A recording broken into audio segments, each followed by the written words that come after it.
Good morning student. आज हम चर्चा करेंगे शिक्षा का अधिकार अधिनियम 2009 की।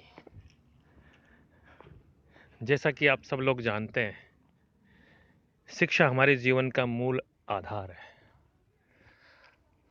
और एक शिक्षित राष्ट्र ही आज के समय में और अधिक उन्नति कर सकता है। शिक्षा का अधिकार भारत में रहने वाले सभी नागरिकों को दिया गया है।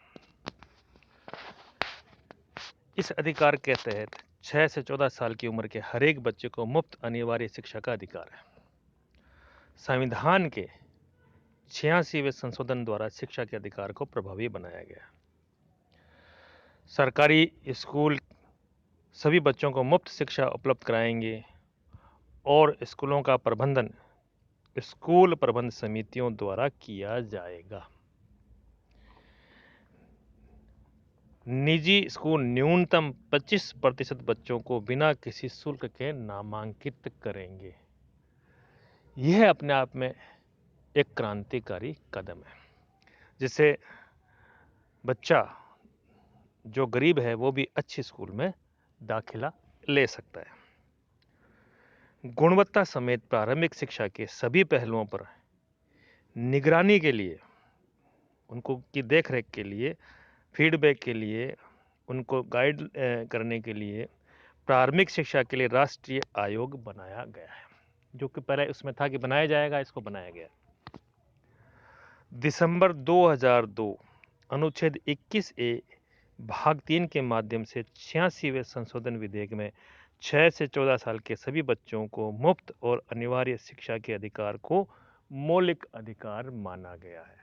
यानी अब ये अपने आप में ये वो अधिकार है जो भारत का नागरिक होने के नाते जन्म के साथ ही प्रत्येक नागरिक को, प्रत्येक बालक को, प्रत्येक व्यक्ति को मिल जाता है। अक्टूबर 2003 उपरोक्त जो अनुच्छेद बताया गया है 21A भाग 3 में वर्णित जो कानून है, जो शिक्षा का अधिकार है, मसलन बच्चों के लिए मुफ्त और अनिवार्य शिक्षा विधेयक 2003 का पहला मसौदा तैयार कर अक्टूबर 2003 में से वेबसाइट पर डाला गया था और आम लोगों से इस पर सुझाव भी तत्कालीन समय में आमंत्रित किए गए थे। उसके बाद सन 2005 जून में केंद्रीय शिक्षा सलाहकार पार्षद समिति ने शिक्षा के अधिकार को विधेयक का एक प्रारूप तैयार किया और उसे एचआरडी मानव संसाधन विकास मंत्रालय को सौंपा गया। मानव संसाधन विकास मंत्रालय ने इसे नेक के पास भेजा और इसे प्रधानमंत्री के ध्यान में लाया गया। 14 जुलाई 2006 को वित्त समिति और योजना आयोग ने विधेयक को कोष के अभाव का कारण बताते हुए नामंजूर एक बार कर दिया, लेकिन एक मॉडल और विधेयक तैयार कर जो व्यवस्था दी गई थी वह आगे चल करके पास हुई। और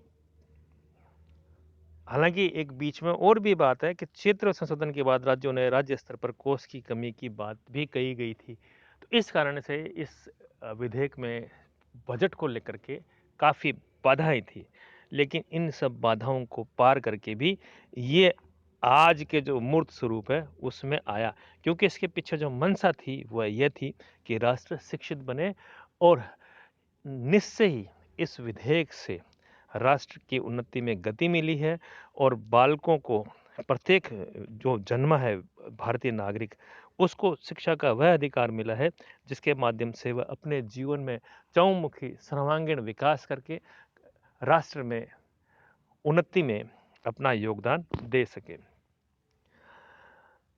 यह विधेयक बहुत महत्वपूर्ण है क्योंकि सरकार की सक्रिय भूमिका एवं नागरिकों की इच्छा के अनुकूल इसे तैयार किया गया। इसमें निःशुल्क और अनिवार्य प्रारंभिक तथा माध्यमिक शिक्षा का कानूनन प्रावधान है।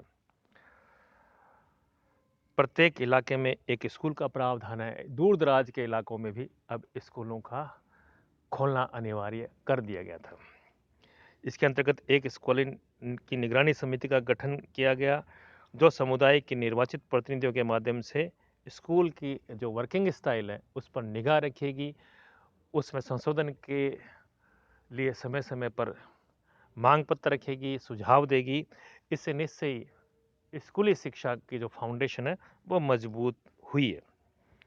6 से 14 साल की आयु वर्ग के किसी बच्चे को नौकरी में नहीं रखने का प्रावधान भी इसमें लिखा गया है। यानी बाल श्रमिक जो कानून है, उसको भी इस विधेयक ने मजबूती प्रदान की है। केवल और केवल 14 साल तक के बालक स्कूल जाएँगे और किसी भी प्रकार से उनकी बेगार उनसे नहीं की जाएगी, उनसे श्रम नहीं करवाया जाएगा। तो ये अपने आप में एक अभूतपूर्व और क्रांतिकारी कदम स्वतंत्र भारत में हुआ। मुफ्त और हर शिक्षा का अधिकार आरटीआई कानून 2009 का पास होना भारत की बच्चों के लिए एक ऐतिहासिक क्षण है। उनके लिए ये वह पल है जिस समय है जिसमें उनको एक नई स्वतंत्रता मिली, एक नया अधिकार मिला, एक नया जीवन का दर्शन मिला। यह कानून सुनिश्चित करता है कि हर एक बच्चे को गुणवत्तापूर्ण शिक्षा मिले और वह राज्य, परिवार और समुदाय की सहायता से उस अधिकार को पाए और अपने आप को आगे बढ़ाए। विश्व के कुछ ही देशों में मुफ्त और बच्चों पर केंद्रित तथा मित्रवत शिक्षा जो है का अधिकार हमें देखने को मिलता है। ये राष्ट्रीय और स्थानीय स्तर पर मौजूद है। निश्चय ही इस अधिकार के आने के पश्चात भारत के दूर दराज इलाकों में अनेक स्कूलों की स्थापना हुई है। अब बच्चा अपने गांव ढाणी के पास ही शिक्षा के लिए जा सकता है।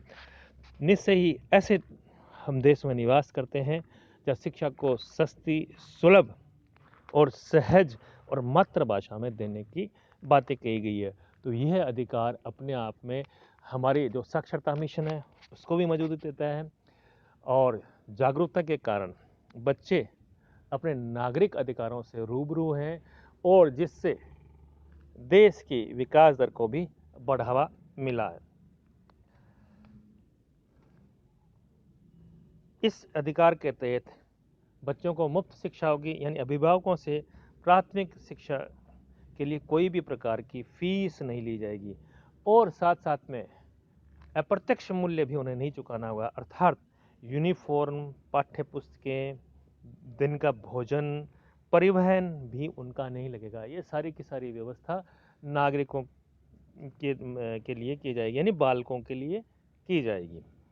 सरकार बच्चों को निःशुल्क स्कूल उपलब्ध कराएगी जब तक कि उसकी प्राथमिक शिक्षा पूरी नहीं हो जाती है। शिक्षा का अधिकार अधिनियम भारत में शिक्षा का अधिकार संविधान के अनुच्छेद 21A के अंतर्गत मूल अधिकार के रूप में उल्लिखित है।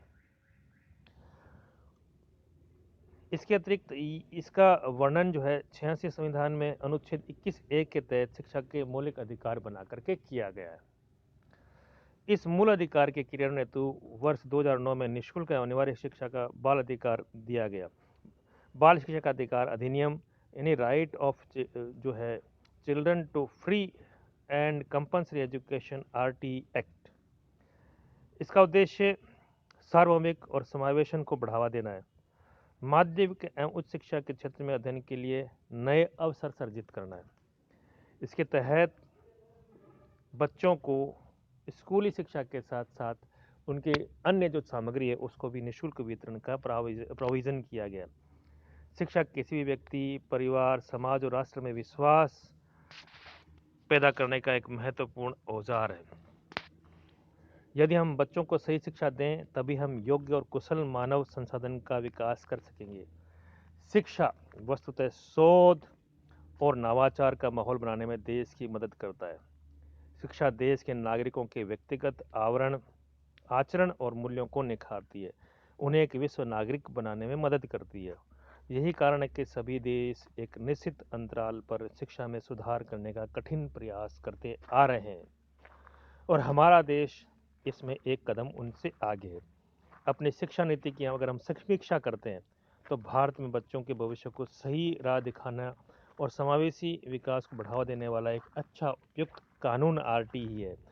शिक्षा व्यवस्था को चुस्त दुरुस्त किया जाए, इसके लिए समय समय पर और अधिक बदलाव किए जाने चाहिए और प्रशासनिक मानकों, सरकार द्वारा पर्याप्त प्रोत्साहन, निगरानी और स्थानीय समितियों के द्वारा निरंतर इस पर काम किया जाना आवश्यक है, जिससे कि ये कानून और अधिक प्रभावी ढंग से लागू हो। साथ ही साथ बालकों की शिक्षा में गुणवत्ता के साथ-साथ उनका 100% नामांकन हो और ड्रॉप आउट की समस्या है, वो बनी हुई है, उसे जो है वो कम से कम जो है रखा जाए या उससे पार पा लिया जाए। इस प्रकार हम 100% साक्षरता या 100% बच्चों को शिक्षा दे करके एक मजबूत राष्ट्र का निर्माण कर सकते हैं।